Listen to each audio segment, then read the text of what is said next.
আসসালামু আলাইকুম। আমি Masum Billah sir, Iqra Islamic school and model Madrasa থেকে বলছি। প্রিয় অভিভাবকদের গুণাবলীর মধ্যে একটা চমৎকার গুণাবলী আমি শেয়ার করতে চাচ্ছি, যেটা সব অভিভাবকদেরকে অবশ্যই ফলো করা উচিত। সেটা হলো বাচ্চাদের নিজেদের সব কিছু নিজেকে গুছিয়ে রাখার যেই ব্যাপারটা, এটা আস্তে আস্তে ছোটো থেকেই শিক্ষা দেওয়া উচিত। তার বই, খাতা, কলম, কাগজ এগুলো গুছানো থেকে শুরু করে বিছানার চাদর গুছানো পর্যন্ত সব কিছু বাচ্চাকেই শেখানো উচিত। তার যে আত্মনির্ভরশীলতার যে ব্যাপারটা, হ্যাঁ, এটা অবশ্যই তাকে করা উচিত। তাহলে তার মধ্যে নতুন নতুন অনেক চমৎকার গুণাবলী হোল্ড হবে, নতুন নতুন লিডিং ক্ষমতা, সব কিছু গুছিয়ে নেওয়ার যে মেন্টালিটিটা, সব কিছু সুন্দর এবং পরিচ্ছন্ন রাখার যে ব্যাপারটা, এটা তার মধ্যে বিল্ড আপ হবে।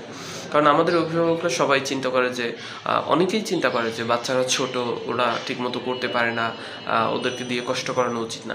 এই জায়গা থেকে বের হয়ে বাচ্চাকে আত্মনির্ভরশীল করা উচিত, তাকে নেতৃত্ব দেওয়ার গুণাবলীতে গুণান্বিত করা উচিত, তাকে সব কিছু গুছিয়ে নেওয়া বা ম্যানেজ করার যে মেন্টালিটিটা, এটা অবশ্যই তার মধ্যে ইনপুট করা উচিত। সেক্ষেত্রে বাচ্চার নিজের কাজ বাচ্চাকে নিজে করার ব্যাপারে উদ্বুদ্ধ করুন। তাকে যেন অন্যের উপর নির্ভরশীল না হতে হয়, সেজন্য আত্মনির্ভরশীল হয়ে ওঠে, এই ব্যাপারটা অবশ্যই ফোকাস করবেন। ধন্যবাদ।